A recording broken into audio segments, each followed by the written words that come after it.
Welcome to our coverage of the New York Grand Prix, and for the first time in this season's Diamond League, we're going to see the fastest man who ever lived. Let's just call him the champion.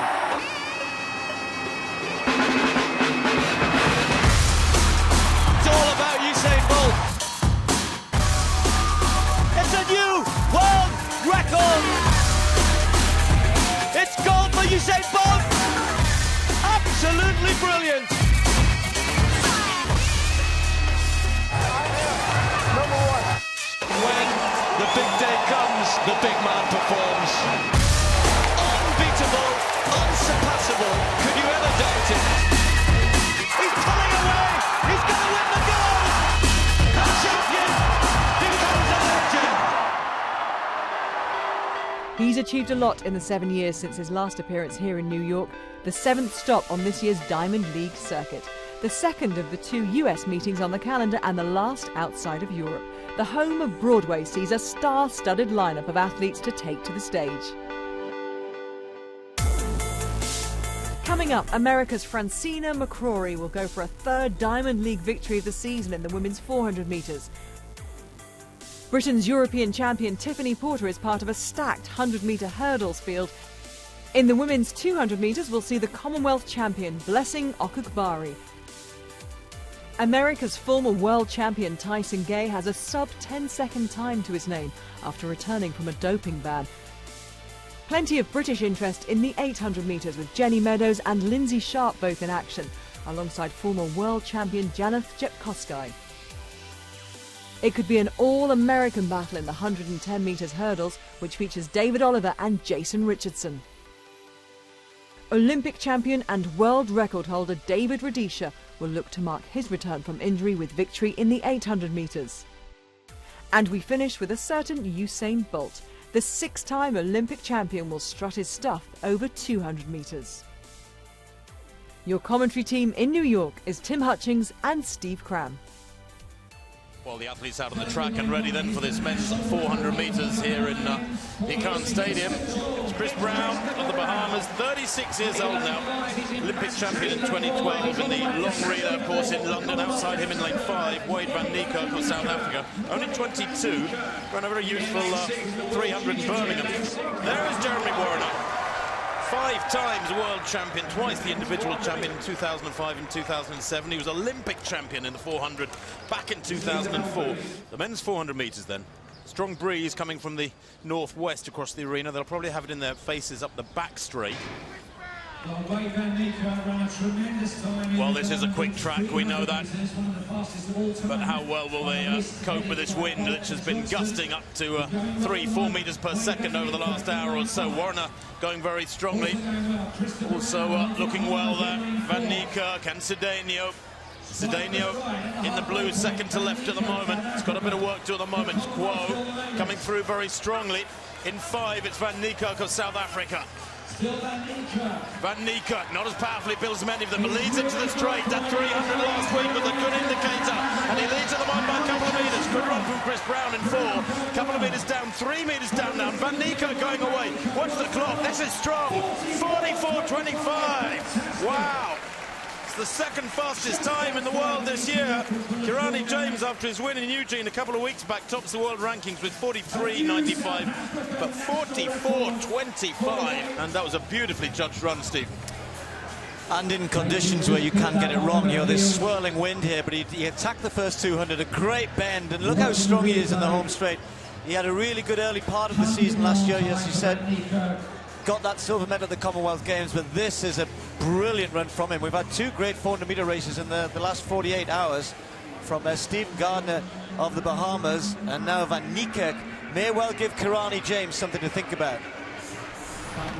44.24, in fact, a new national record for the South African Wade van Niekerk to win the 400 very comfortably here in New York. Chris Brown, a good run for second, 44.74. McQuay in 3rd.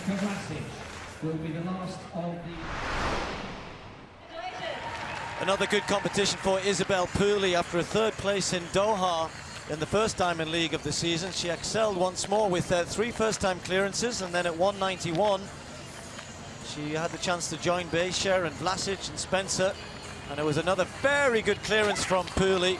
And at that point, it looked as though she might get into the top 3 again, but on countback, she ended up in 4th place, with Spencer clearing the same height, but that failure, that first-time failure at 191, costing her.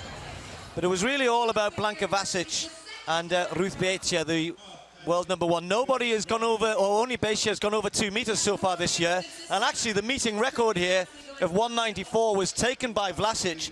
And Vlasic just beginning to look as though she's getting into some really good form. Really pleased with her performance in Rome. And she'd had first-time clearances all the way through.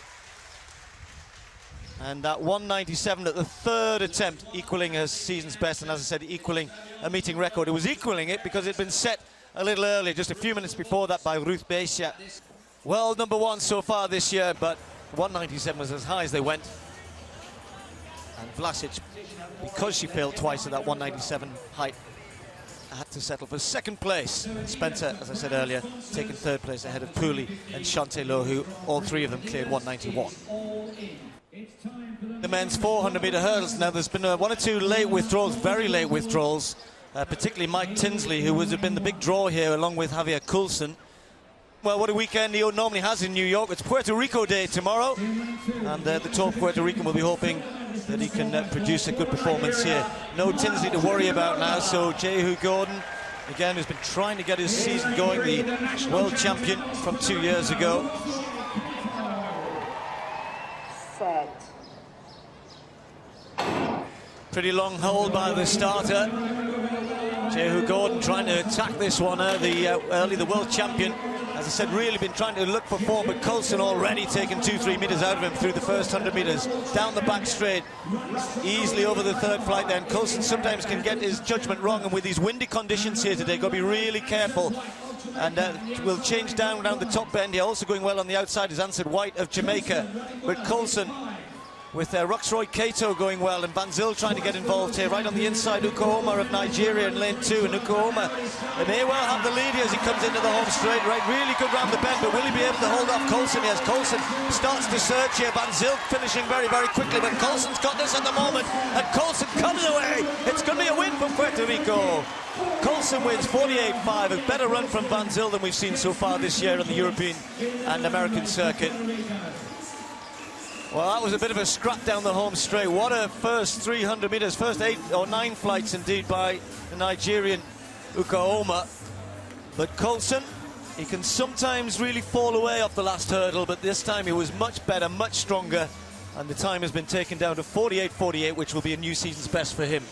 Yeah, really well judged race that from Coulson. He's been going out a little too hard, a little too aggressively in his last 2 or 3 races, but he's gradually polishing that race nous of his, and he is a good racer, he is a smart racer, very consistent, but today he saved a lot, Steve, for the home straight. He really was sauntering around that final bend, and then down the home straight had a lot of strength. That's a really strong run, very satisfying, and his first big win of the season. So Coulson leading them all round to some pretty smart times given how windy it is here. 48.48, the season's best for him, as I said. Van Zyl much better from the South African in 2nd place, and Gibson just getting 3rd. Well, there is Mr. Bolt, complete with headphones, locked away in his own little world, preparing for his 200 meters, which comes up here from the Akan Stadium. It's the last race of our international program. Women's pole vault, very, very tricky on the top bend. The wind was behind them, then it was against them. Jen Suhr, the Olympic champion, struggled a little bit herself, and although she finished in 3rd place, I think she'd be a little bit disappointed in front of this home crowd. She couldn't do a little bit better. It's been a good start to the women's pole vault competition on the world stage this year. Jen Suhr leading the world with 4.81, but that was a real disappointment for her with just 4.54. And that left the way clear for a really good competition between Kyriakopoulou from Greece, who equaled the national record and actually tried to go higher here as the conditions settled. She's been in great form, setting personal best this year. That was another one, as I said, equaling the Greek record. And she had another attempt, or 3 attempts going higher. This was 4.80, first-time clearance after a first-time clearance of 4.74. And she looked the one most likely to win this, but 3 failures at 486. And if you look at that series there, those failures at 454 and 464 she was to pay dearly for that, because Fabiana Mura also went clear at 480, having passed after 1 failure at 474. And Mura, the former world champion from Brazil, who of course will be hoping she can deliver a win in front of a home crowd in Rio next year, clearing 480, and that would be good enough for the win. So Fabiana Mura continuing, as I said, what looks as though it could be a really good year for pole vault. Chen Su still top of the world rankings with 481, but now Mura and Kyriakopoulou joining, or joint second place in terms of heights, but it was Mura, the Brazilian, who got the win here today. Season's best for her, new national, or equaling the national record of Greece for Kyriakopoulou. Chen Su in 3rd. Lineup for the next event on the track, the women's 400 metres. Floria Gay, Jessica Bird, Noveline Williams-Mills, Francina Makarori, Stephanie Ann McPherson. Should be a good race between them. The youngster from Bahamas, Shawnee Miller, Natasha Hastings and Christine Day. Now Francina Makarori will want to continue the dominance that she's shown just recently. One in Rome, one in Doha, a couple of real scrappy good wins. One of them against Stephanie Ann McPherson, the Jamaican, who won the Commonwealth Games gold medal last year, was just behind Makarori in Rome last week. Won in Birmingham on Sunday. Shawnee Miller, 200 metres in 22.14 this year already, so she's in has got great speed and still getting to grips with the 400 metres. Natasha Hastings outside her. Safely away. McPherson starts pretty quickly, and in lane 7, Natasha Hastings, as she often does, really attacking the first bend, opening up a gap on Shawnee Miller. But between Miller and McPherson and Makarori, not much to choose down that back straight. Also going out pretty quickly, Jessica Beard in lane 2. Through 200 metres, and now Miller starting to move around that top bend, the tall young Bahamian, and now Makarori's gone surging past McPherson, who isn't responding at the moment. Makarori and Miller will be in the positions 1 and 2 as they come into the home straight, but Makarori looking good, looking very strong. McPherson surely's left too much to do in the home straight here. Miller trying to hang on to second place, but it's Makarori pulling away. This is a big run from the American. Just watch the clock here. Miller hanging on for a good second place. Makarori, 49.87. That is the quickest in the world this year from Makarori, taking advantage of what could have been seen as blustery conditions. I think that was a really well-judged race. Didn't go off too hard. We didn't really make up too much ground on McPherson and Miller, but round that top bend, opened up a big gap, left McPherson way behind. Miller kept going strongly to hang on for second place, but that's a big win and a really good time, Tim, from Makarori. Makarori is running superbly now. At Rome, 10 days ago, she toyed with the field and won in 50.36. Here she dips under 50 seconds. 4 or 5 metres clear, Steve, and again accelerated markedly around that second bend. She's also almost making it a tactical affair, this 400-metre racing. Really, really impressive. Yes, very good indeed from Makarori. That's a new meeting record as well for her. A world-leading 49.86 from Makarori. Miller 50.66 ahead of McPherson. A couple of seasons best further down for Christine Day and Jessica Beard. Tricky conditions in the men's javelin. They would have loved to have had the wind off their shoulder, but kept swirling around. Made it really difficult. Hamish Peacock of Australia, though, the Commonwealth bronze medalist from last year, in a fairly solid performance. His best throw coming in the 5th round, 82 metres at 91, not too far off his recent personal best of 83.31. So a pretty pleasing performance from him. And it's been a big week for Ari Manio, a new personal best of beyond 86 metres, and he was nowhere near that today, but it was certainly good enough for second place, sending it out in the very final round to 83 metres and 37. So the Finn looking maybe a little frustrated, but his second place, a good result from him. Being congratulated by the eventual winner, and the favourite beforehand, Vyacheslav Vesely. So a massive throw from Diego, of course, last week at 91.39. And Vesely himself has been in the 88-metre range, but not today. These conditions meant the best he could muster was his very first round throw of 83 metres and 62 centimetres. So the world champion, good enough to beat the field today, but maybe a bit frustrated with the conditions they faced very early this morning before anybody was really in the stadium. So there's the final result then, 83-62, maximum points, and a fairly narrow win in the end for Vesely over Magno and Peacock. So the men's 5,000 metres, 12.5 laps of the track then, and what an interesting clash this is between some of the best of the East Africans and Nick Willis, Olympic silver medalist back in 2008 at 1,500 metres. Still in very good form, ran a 3:51 mile indoors. Ben True, one of the new American finds, ran 13:02 last year. How will he cope with a field of this calibre? Only 12 starters. Quite a small field for a 5,000 metres, but the race does include the Olympic and silver and bronze medalists from London 2012. Stand up. Fellas, back it up. I got toes all over the line. Come on. Toes all over the line. Don't you steal 1 millimetre from me. It's on your marks. An uncompromising starter, but he's right. Behind the line. Fit in with the rules, and away they go. In beautiful sunshine here, Vic Armstead. Just looking at the trees around the track, by the way, it looks to me like the wind has eased off a little bit, so conditions, the heat apart, are actually pretty good. It's probably 26, 27 degrees centigrade now as that wind eases off. But Kalinowski of Poland easing to the front now. He's a 1:48. 800-metre runner, 3:41, 1,500. He might struggle to run 7:54 from the front, or that pace for 6 or 6.5 laps is what's been requested. Nick Willis, right at the back of the field at the moment. Understand in very good form, ran a road mile last Monday against a relay team from the local high schools in his home patch in Michigan. The women's long jump here in New York was always going to be testing in very strong gusting winds. Shara Proctor, though, of Great Britain, who equalled her national record of 6.95 meters in Doha 3 weeks ago, jumping very well today, taking third place with 6.72 coming in round 6. That backed up her best effort up before that, 6.66 in round 4. The World Indoor Championship bronze medalist from 2012 in good, consistent form. Tiana Bartoletta, the fastest sprinter amongst the long jumpers, had the best of a modest series in round 6, saving the best to last. That one going out to 6.89 meters for the Olympic gold medalist in the 4x100 meters relay from 2012. She is world champion in the long jump way back in 2005, Bartoletta.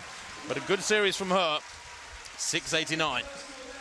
The winner, however, was the new find of the year, the Canadian Christabel Netty, just 24 years old. Netty, who has been hitting 6.90 meters regularly in recent competitions, doing the same again today with 6.92 meters in round 5, and that into a -1.3 wind. Really strong jumping from the Canadian. Third in Doha, second in Eugene, first in New York. Her season going in the right direction. A win then and a new meeting record for the Canadian Christabel Netty in the women's long jump. Bartoletta over 6.80 as well. Shara Proctor, a good third. They're beginning to wind it up now as they go into the back straight with 4.5 laps to run. I think Ben True, well, he's a strong man, Ben True. He's run 27.41 for 10,000. He's pretty quick over 3,000, but he might have preferred this to be a little bit quicker, Steve. It becomes a bit of a lottery, doesn't it, this sort of situation? We're down to 10 men now. Willis back in 9th place in that group, second to Wright. And really, they're just letting these first 7, 8, 9 laps get out of the way before they start racing hard. I'm watching carefully to see who loses their patience and when. Kipsero it is from Longosiwa and Chepsaber. Ben True back in 4th. He's been in the top 3 or 4 throughout the entire race in that orange top. Willis is close enough to cover anything, and as they come through now with 4 laps to run, let's see what they cover this last mile in. Just to note, Tim, that Gebre Meskel walked off at the top of the home straight there. He was in the pack. I'm not sure why he's walked off, but he just got to the top of the straight and walked off. Tom Walsh now in the shot put. Early lead set by Jordan Clark with 20 meters and 61. Tom Walsh. He likes that one. Oh, that's good, isn't it? He's having a cracking season so far, the Commonwealth silver medalist from New Zealand. Let's just watch him here. Next up in round 2 of the triple jump. Pretty mobile for a big man there. Still waiting for this to come up. They're taking a little while to measure it. Not sure why it's taking so long. He's having a little smile about it. Bronze medal at the World Indoor Championships. That was a Great performance from him in Sopot. We'll bring you that shortly. Still waiting for the result there. These men away then, and Nick Willis now second to right, just the field beginning to be whittled down a little bit. There's still been no serious injection of pace. They're coming up towards 4 kilometres now. 3,000, by the way, was 8:12. Pedestrian running as they get to 4,000 there. 2:45 for that 4th kilometre. Kiptoo has had enough. Can you believe it? He's only a 13:23 performer, so maybe that is just about forgivable. And who knows what the temperature is really like out there on the track, where I just get the feeling that it's more sheltered than we are up here in the stands. The 400-metre times have been fabulous, obviously, with McCrory breaking 50 seconds just a little while ago in that women's one-lap race. Kipsero it is, though, who leads. They come through in 2 laps to go. Chepseba is there as well. Bentrou in 4th place. 11:30. With 2 laps to run. It's playing into the hands of Nick Willis, and frankly, Steve, the pressure and the expectation perhaps mounting a little bit on the Kiwi there, second to right, who's having almost the perfect race unfold for him. I think his coach was hoping that it would be a severe test for him and a pretty good time, but the win is most important. But Kipsero, you remember him winning, sprinting to the 10,000-metre title last year at the Commonwealth Games. He's got great pace at the end. Chepseba, good 1,500-metre runner like Nick Willis. But Longasiwa, who almost just took a little tumble there. Longasiwa is always dangerous in these sort of races. He's got great pace. He's good in tactical races. So there's still a lot for Nick Willis to do here to take them on, and Bentrou as well. And he'll wait until the first big kick comes and then try and react to that. But Kipsero is there to be shot at with a big group. Plenty of them have got chances here, but Willis has just tucked himself back in again. He just needs to be careful here. Kipsero it is, who leads with 450 metres to run. They still haven't really accelerated. Nobody has really gone for it as they hit the bell. Gabios at the back of the group in 7th place. Willis now moves wide. He's running in lane 2 around this penultimate bend. He's got the time. Hasn't done a lot of speed work. Ron Warhurst saying he's very, very strong in the New Zealander. In 6th place at the moment. Bentrou there in the orange, leaning in on Kipsero with 300 to run. Into the back straight now, and the tempo picks up noticeably. Willis back in 6th place, just looking a little bit short of leg turnover at the moment. Is he going to judge this one right? Into the final 200 metres. True having a super run at the moment, matching it with his Africans. And Willis there, change gear with 200 to run. Taking the wide line round the outside. Hits the front for the first time with 120 to run. Longasiwa from Willis. Willis, remember, the 3:49 miler. The 3:29 1,500-metre man. It's been playing into his hands, but Bentrou coming through. True's going to steal it. It's going to be a home win for the American. He takes it out to Bentrou, hitting the front with 40 to go. There was no time for Willis to respond. So, but an American winning the 5,000 metres here in New York with a New Zealander in second. And a delighted Amsalom taking a 3rd place, I think, with a late charge there, the Ethiopian. The big names run out of it. Nick Willis, big East African names, I should say, but Bentrou there recording one of the biggest wins of his career. He is a 13:02 man. The winning time, 13:29. It was pedestrian stuff. The clock was nothing to be concerned about. It was all about the way they played out that final lap. And Nick Willis, Steve, just outthought a little bit down the home straight there. Had to run those extra metres around that final bend, and you can see True there in the orange slip into his slipstream and judge it perfectly. And you do have to really judge when you make your move. I thought it was a great race to watch. It's good to see the likes of Bentrou, Nick Willis out-kicking the likes of Longasiwa, not just Mo Farah who can do it. And it shows you 55 last lap, not a 53 or so, but it's still very impressive. And the way Willis moved up, I thought Willis maybe just gave himself he had to put quite a bit in around that top bend and go wide, and that just gave Bentrou perhaps a little bit extra coming into the home straight. Very strong from the two of them though. And well, as you said, for Bentrou, that might be one of the biggest wins of his career. Great run, great race, not a good time. Weren't really going to get that today with these conditions, but it's great to see the belief that these guys had in terms of hanging in there and keeping faith with their pace at the end. But Nick Willis, well, he'll get quicker, I'm sure, in 1,500 metres as the season goes on. Kovacs then, second round for the competition leader. That's a very, very solid opener, giving everybody else something to aim at. Oh, very, very quick. Oh, that's big from Kovacs. Way out there, not far shy of 22 metres. He likes it. Might see something rather special today. Only 3 athletes have gone over 21.50 this year. Kovacs tops those world rankings with a 22.35 set in LA back in early April, can you believe? Stoll, the double world champion, 21.92 from Germany, winning in Eugene on the 29th of May, 21.67. It looked a bit further, but that is still beyond everybody in the world this year. Lineup for the 100-meter hurdles for women. Danielle Williams forgot her number, obviously. Having a little bit of a giggle there. What do you think you get someone who could write a bit bigger and better than that? Anyway, and that's a massive number she's got, bless her. Lolo Jones will get a big cheer, I'm sure, in lane 4, trying to get back to sort of form that saw her as one of the world's best in this event. Tiff Porter from Great Britain, of course, former American. Porter, the European champion at this event, bronze medalist at the World Championships 2 years ago. Now, Shericka Nelvis really has been pushing Jasmine Stowers. Stowers, the only person to have beaten Nelvis in her last 5 races. She's won 4 of them, been running very, very well indeed. Next to her, Tanaya Jones of the USA. So you suspect that Porter and Nelvis will be the 2 to watch. And Shericka Nelvis, as I said, has been in great form. New personal best, 12.52. Women's 100-meter hurdles. And Lolo Jones got out well. Tiffany Porter got left a little bit by Nelvis. Nelvis leading this at the moment, but Tiffany Porter trying to come back on terms with her. Lolo Jones fighting for 3rd with Williams.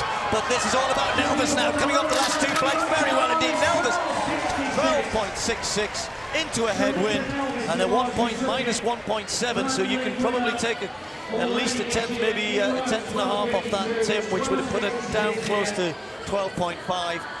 I'm not sure she has the same flat speed as Stowers, but certainly the second half of the race, she didn't get out well.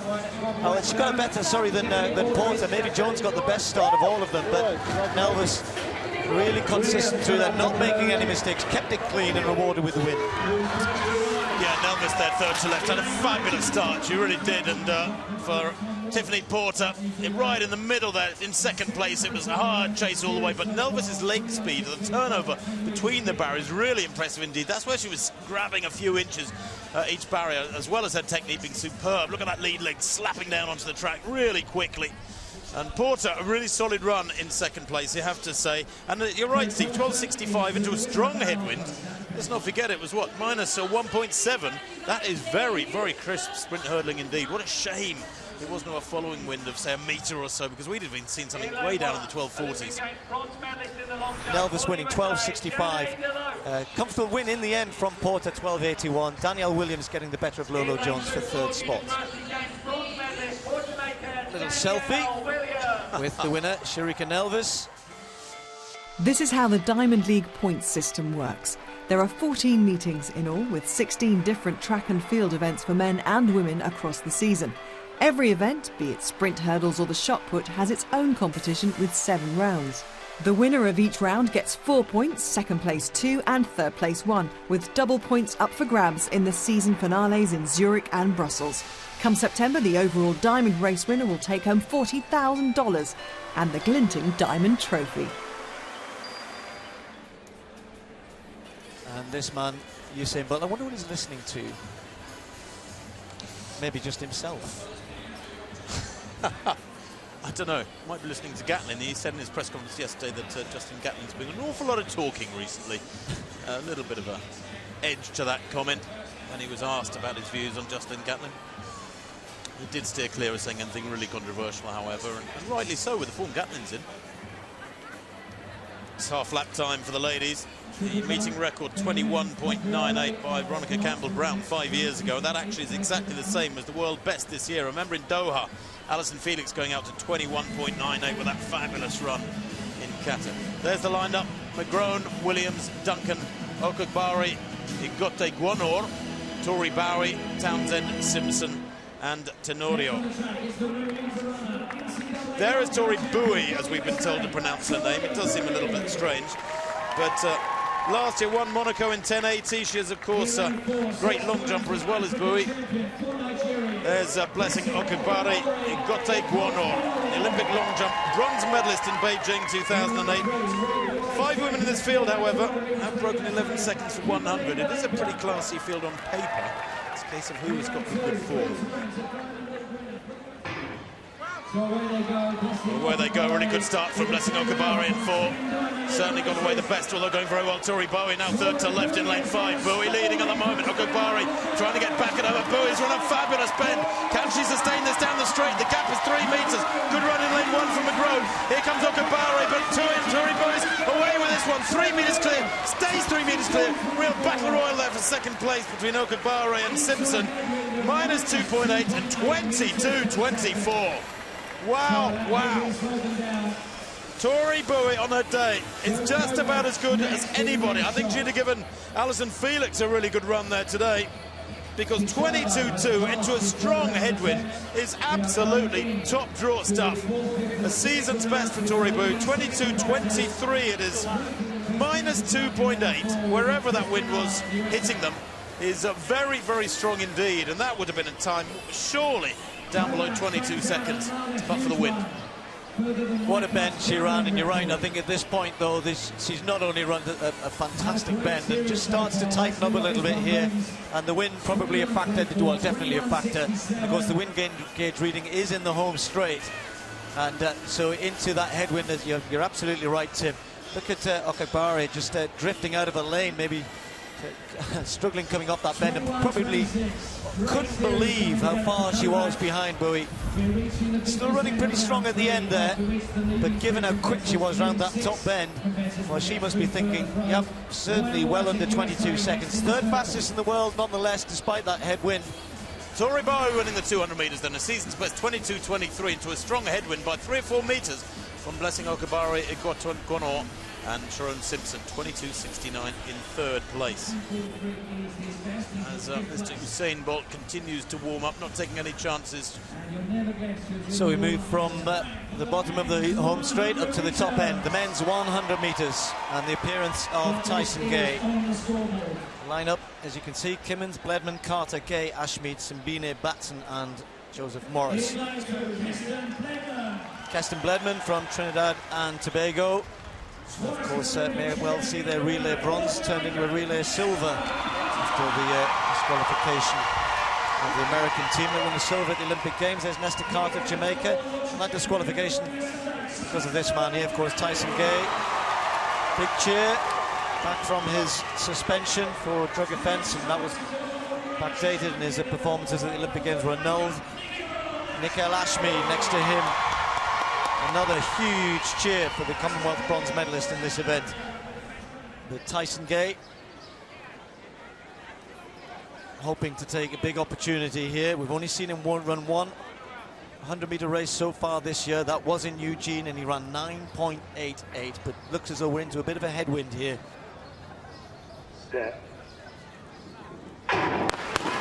False start. That was tight. And I've just seen the reactions on our computer, and not one of them is under the allowed 0.100 of a second. So what did you see there, Tim? I'm not sure why they were called back there. I saw Gay decelerate first, and I thought, oh no, don't say he's full started, but you're right, the computer doesn't show anything. And I think, I hope it will be called a faulty start. Didn't spot anything there. Well, all I saw was Keston Bledman just twitch a little bit over in lane 2. And also... He's disqualified, Steve. He has gone, as she... Yeah, well, if you saw in that replay, Tim, there was just a little bit of movement from Bledman. Hardly any. Now, he knows that they always do this, always protest, but he knows. He definitely moved. He didn't leave the blocks, but he did move a little bit. And, of course, that can set, as you said, set somebody else off as well. And now this thing's reinstated, really?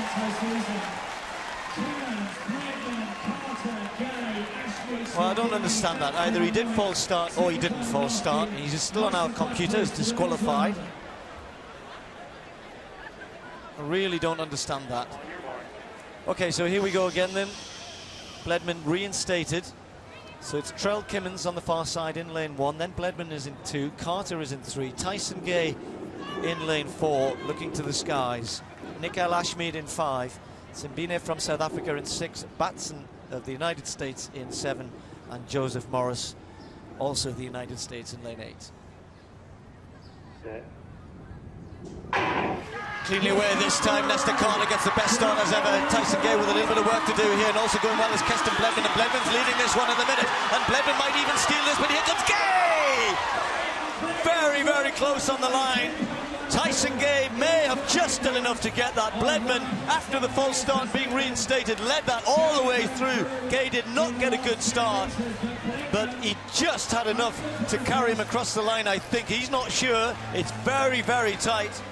Yes, Gay didn't get a good start at all. Nesta Carter, third to right, got the best start of all of them. Bledman going really well, second to right. Gay now forcing himself into the lead. Eases past Carter there in the orange shoes. But does he get it on the dip? I think he probably does. Him and Bledman and Carter would have been my call. Let's have a look at the result. Yeah, they have given it to Gay by 1/100th of a second, Steve. There's hardly anything between the three of them. Watch it at the line. Yeah, but look how hard he's working. He's rocking and rolling, and you know that's not a good performance from Tyson Gay. He's got the win, just as you said, but not good. Not a good start. And to be fair, nothing like the sort of performance we saw from him in Eugene. And yes, it was into a headwind, we know that, but that was hard work. Now back in the shot put into the fifth round, Jordan Clark. Still no change since the second round leading throw of Joe Kovacs. Ah, that's better. That's a really good throw from Jordan Clark. Now, he was in third place, 21.08 his best in the third round. He was close to that in the fourth round, and that looks as though it could well be further for Jordan Clark. Not sure it's going to trouble the lead. Didn't look quite far enough for that. Been a little slow measuring some of these in the shot put. But there we go, a season's best there, into second place, 21.34 for Jordan Clark. Well, we can take a look now at the men's triple jump. Omar Craddock finishing in third place in the opening round in a competition badly affected by really strong winds. There were plus-minus readings of 2 and 3 meters per second.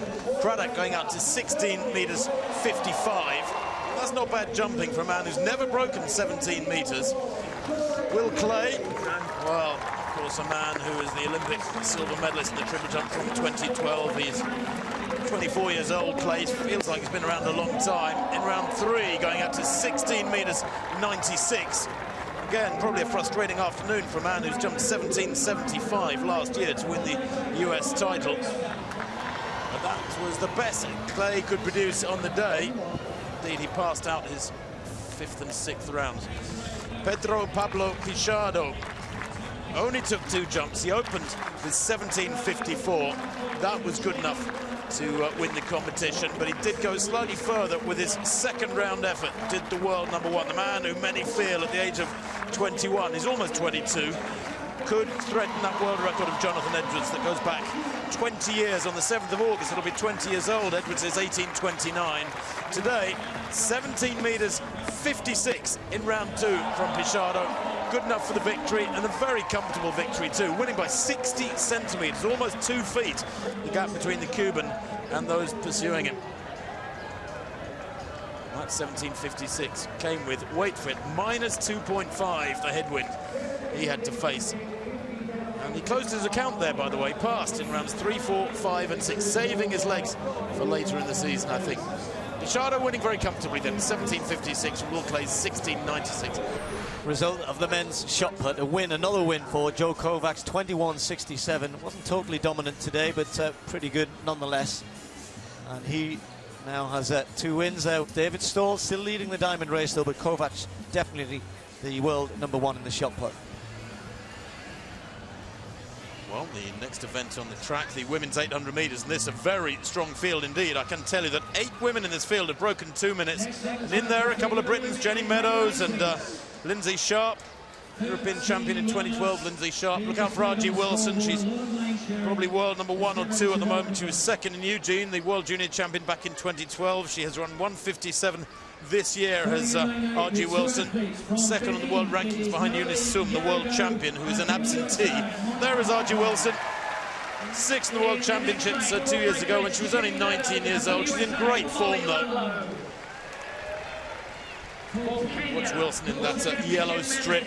Molly Ludlow, she too in pretty good form, sharing that lane with Jenny Meadows, a Briton. There's Janet Jepkosgei, the world champion back in 2007, 31 years old now. Hasn't broken 2 minutes this year. Lindsay Sharp there in the orange top, sharing that second lane with Charlene Lipsy. And there is Brenda Martinez, World Championship bronze medalist in Moscow. She's in good form, 1:59 for third place in Eugene a couple of weeks back. Coached by my old friend Joe Vigil. And what a good job he does with her husband Carlos being assistant coach. Away they go then. 2 laps of the track. Now, if the 400-metre times are anything to go by, conditions out there are actually pretty good. 5,000 was a dawdling race, the men's 5,000, 20 minutes or so ago, but that was perhaps more down to the heat than anything else, as this pretty big field breaks from lanes. The pacemaker, Monica Hargrove, who is a 50.3 400-metre runner, hits the front, goes through 200, Steve, in about 26.5 seconds. And R.G. Wilson is really going for it. Slots into second place in that yellow vest as the youngster. She is the youngster. She's 21. She's born in Neptune, New Jersey, so frankly in front of a home crowd here virtually. But they're all going with this. And I think that's why they've asked for a fast pace, because there are too many in this race for an 800 metres for my liking. And if you've got a big field, you've got to get them stretched out. And of course, you then have a decision. And Wilson decided she doesn't want to be in traffic. She wants to be in there, following the pace. She's doing well. 57.19 for the leader, about 57.5 for Wilson in second place. So she's very well placed there. Others lining up behind Martinez, trying to get a bit closer on the outside on the bend, but there's plenty in here with chances, and R.G. Wilson's now got to attack from the front. Well, she's in control as R.G. Wilson. She's laid herself out there on the line, hasn't she? She must have been about 57.3, 57.4 at 400 metres down the back straight. Jepkosgei is there, so is Chanel Price. Move up now is Martinez down the outside. Ludlow running very wide indeed. You can see that Lindsay Sharp to the right of picture back in about 10th place, struggling to go with this, but there's a lot of running to come yet as Ludlow moves up around the outside into 4th place. Still leading is R.G. Wilson as they come round the bend, and it's still anybody's race. Chanel Price in 2nd place. Jepkosgei moving wide round the outside as Lipsy begins to lose ground in 4th. Ludlow in 5th place. Martinez has misjudged this one. She's not going anywhere near the front now as R.G. Wilson kicks away and stays well ahead and pulls further ahead towards the line. That's a big win, 1:58.84. She's thrashed a good field there as R.G. Wilson, and underlines yet again, as if we needed convincing, just what a force she can be, what a great racer she is. She's quoted as saying she likes to let her legs do her running, do her talking for her. She's quite a quiet, understated individual, but ever so sweet and a very, very consistent racer, Steve. I can hardly remember a bad race from R.G. Wilson, and that's another great race.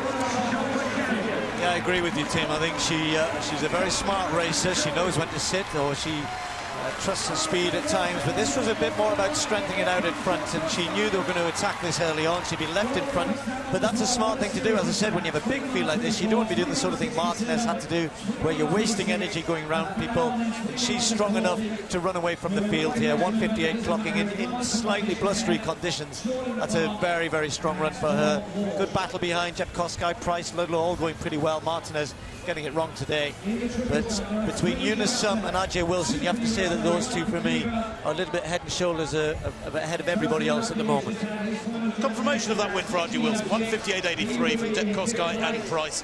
Brenda Martinez making it hard work for herself, really, with a lot of work to do from the bell. Never able to get back on terms at the front end. In 5th place, Martinez. Lindsay Sharp coming through strongly for 6th. Reigning world champion David Oliver is the one to watch in the 110 metres hurdles. With victory in Shanghai and 3rd place in Eugene, the American is the early pace setter in the 2015 Diamond League standings. Can he extend his lead in New York? So this is the lineup then, and it's a very, very good lineup here. Jeff Porter, Ryan Wilson, Alec Harris, David Oliver, Orlando Ortega, Jason Richardson, Ronnie Ash, Garfield Darien and Shane Prathway. Now it's been a torrid week or two for David Oliver. He's split with his coach rather publicly after not getting things right in Eugene. There'll be more of that in a second. Orlando Ortega, nobody really dominating, perhaps Pascal Martineau-Lagarde, the Frenchman, who's not been invited to compete here. Jason Richardson, former world champion, trying to get back to that sort of form. So Oliver in lane 4. Ortega next to him in 5. Oliver gets away pretty well. Ali Karras gets a good start in the origin lane 3, and over on the far side, Jeff Porter started quickly, but David Oliver now starting to get in here. Jason Richardson finishing quickly as well. It's going to be very, very tight here. Anybody's race, but Oliver gets the win. Richardson takes second spot. Maybe Ortega third. Porter was close as well. 13.19. Smiles for Richardson. He knows he's getting back to something like the sort of form that he wants to see, but the two of them actually were training together in the same training group until Oliver left, so there'll be smiles between those two, plenty of friendship between them. But David Oliver, a good win for him, and no mistakes today. I thought he got a reasonable start. Sometimes he can get really left in the blocks, and a pretty tidy race with these difficult conditions into a win, which wasn't so bad in the hurdles there. It was still minus 1.2. Look at Harris in the right there in the orange. Hits the first barrier, and the second, and the third, and the fourth battling. He's gone backwards. Oliver in the meantime just easing away from the rest of them. It was a good run from Richardson, you're right. Only a foot or so down. Leads perfectly at the line there. Does Richardson to take second spot. 13.26 from Jason Richardson, just outside his season's best. And that to a minus 1.2 win. Again, really strong performances. Just the wind taking the glitter off some of these sprint events. So Oliver winning 13.19, Richardson 13.26. There's that tight result between third, fourth, fifth and sixth, with the Frenchman Darien taking the third spot. Ash 13.33, and Brathwaite with the season's best behind all of those.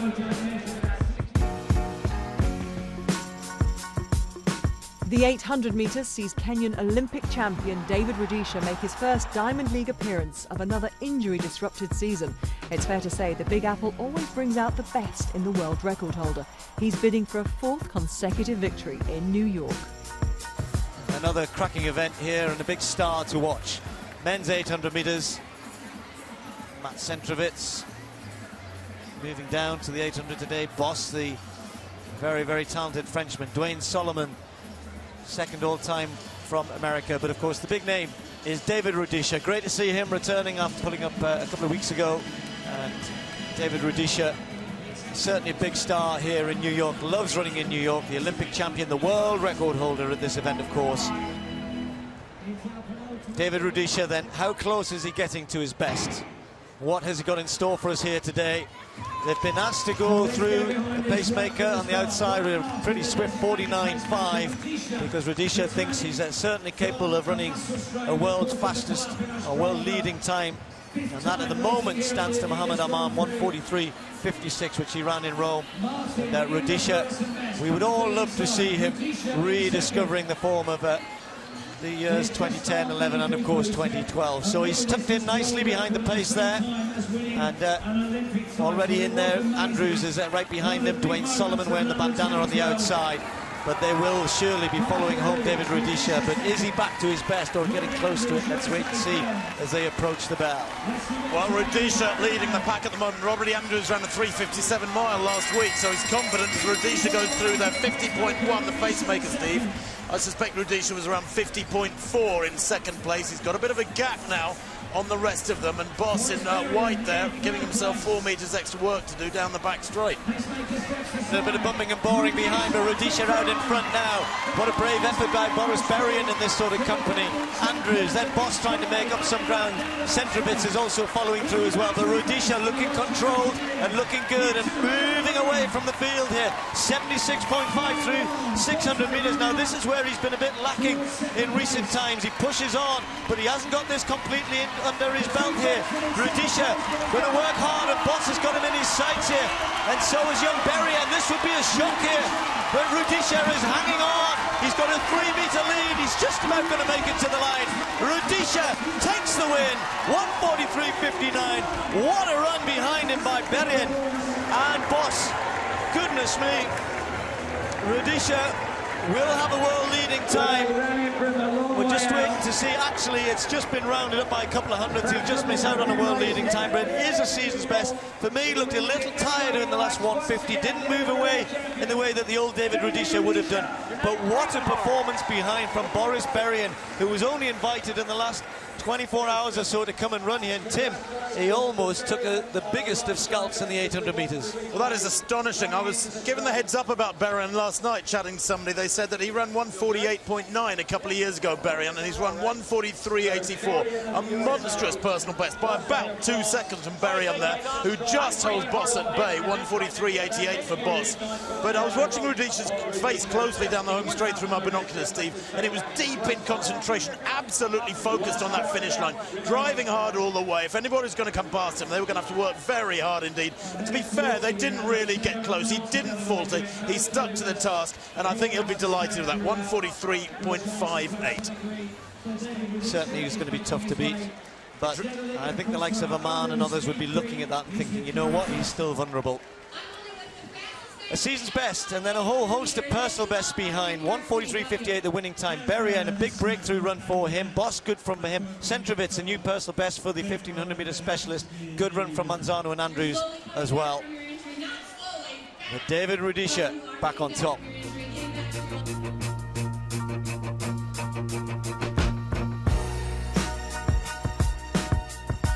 The 200 metres sees Usain Bolt make his bow in this year's Diamond League Series, returning to the scene of one of his greatest feats. It was here in New York in 2008 that a 21-year-old Bolt first attained the accolade of fastest man on the planet, breaking the 100-metre world record in what was only his 5th race at that distance. A relatively quiet season to date, but with the World Championships looming, you can be sure he'll be looking to transform a slow start to 2015 into the fastest of finishes. We expect a super run now in this final track event in the international programme at this meeting in this men's 200 metres. And Bolt goes in lane 5 here. He was asked about Gatlin several times yesterday at the press conference. He said, well, you can't avoid him, but he talks a lot.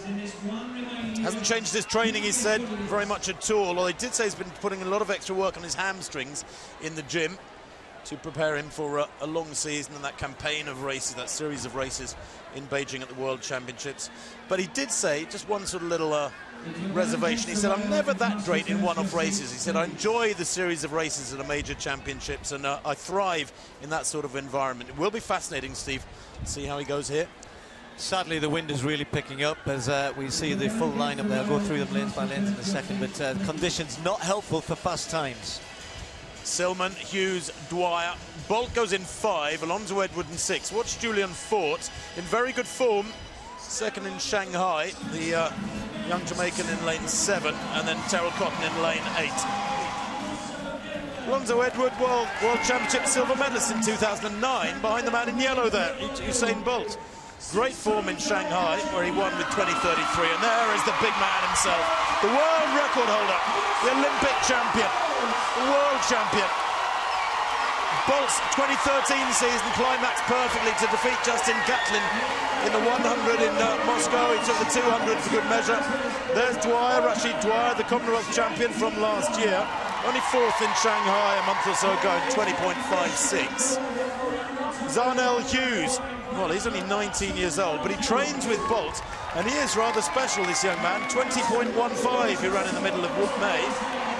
But the 200 metres then brings the crowd to their feet, and this meeting to a massive climax with Usain Bolt making his first big international appearance, stepping outside the Caribbean here over 200 metres. Remember the 200 in Ostrava some 3 weeks ago when he ran 20.13 in cold, windy, wet conditions. Wasn't a nice evening at all, and I think many people felt it was worth sub-20. He said yesterday that sub-20 is his primary goal here today, and of course to win the race. He knows this is just another stepping stone in his build-up towards Beijing. Bolt goes in lane 5 in the yellow.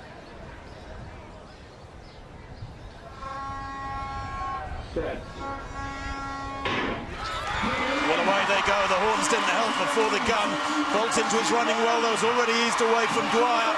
Gaining ground now and Alonso to outside him. He's run a very steady bend, Bolt, but leads by half a metre or so. Good running from Julian Fort there to left of picture. Come through strong in lane 3. In 4 is Dwyer. But Bolt leading at the moment and taking this one with a little dip there at the line.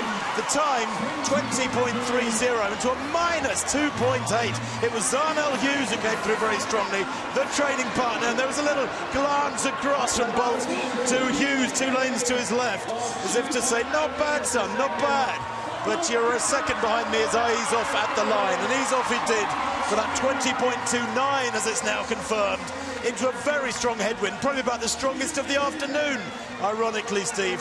So he will be disappointed in some respects, but he marches on towards the World Championships, which is still some 9 or 10 weeks away, and he is more than aware of that. He's the most experienced campaigner of them all. He knows full well that his season can carry on building over these next couple of months. Well, he'll be relieved, I think, but probably no more than that. I don't think he'll be pleased. It is windy, but you know, when you look at the ability that Hughes has, you talked about his time, and you know, he performed pretty well here. He ran brilliantly, to be honest, in lane 3. Bolt runs he gets away pretty well. Looks as though he's running a good bend, but just looks a little laboured for me here. And then nothing happens from now on. He's got to work here. And look at Hughes over in lane 3 there. Starts to think, hey, hang on a minute, this is Usain Bolt, and yeah, Bolt, you know, maybe easing up slightly as he looks across, but that was tighter than he would have liked, and certainly for me, it wasn't as quick. It wasn't producing the sort of performance that, you know, really top form Usain Bolt. Okay, not a world record holding Usain Bolt, but top form Usain Bolt, even into this wind, should still be closer to breaking 20 seconds. So for me, he was 4 or 5 meters off what he would like to be doing. Be interesting to find out his thoughts. I'm sure people will get them over the coming days, but Zharnel Hughes, he's one to watch as well. But there are a few, aren't there? Apart from Gatlin, we've talked about De Grasse and 1 or 2 others at the 200 metres. Might give Bolt something to think about. Look how hard he's working here, and this is into the wind, but everybody's running into the wind. It just looked a little bit, wasn't fluid for me. He did say yesterday, one rather telling comment, was that he's not quite where he'd like to be for this stage of the season. You know, he ran a good 400 back in March, I think it was, and since then he has had restricted racing program, a 200 in Kingston, 20.2, 100 in Rio on the beach, 10.12, a 200 on Ostrava, 20.13. And I think, Steve, you know, that was a very strong wind indeed. He looks in one piece, that's the most important thing. You're right, he did look a little bit lumbering and slow on the bend there, and I thought that's the way he looked in Ostrava as well, frankly. Winning at 20.29, Usain Bolt marches on towards the Beijing World Championship, still many months away, many weeks away. Zharnel Hughes second, 20.32. Julian fourth there, 20.46. Well, everybody came to see Usain Bolt and David Rudisha here in New York, 2 of the sport's biggest stars, and they both came away with wins today, but they both showed that they are vulnerable. Bolt had to work very, very hard to beat his young training partner. David Rudisha certainly had to strain to come away with a win after his layoff with recent injuries. There wasn't too much else to shout about. A couple of very good 400-metre runs. A new season's best for Lindsay Sharp in the 800 metres. That was very, very encouraging. But perhaps the biggest winner today here in New York was the wind. There's more athletics on the BBC next weekend when we'll see Great Britain compete in the European Team Championships. We've got 2 days of live action from Cheboksary in Russia. And Bolt will be back for our next Diamond League highlights, which will be from Paris on Sunday the 5th of July. Our next Diamond League action in the UK will be the London Anniversary Games, when track and field returns to the Olympic Stadium at the end of July. Here's a little taster of what's to come.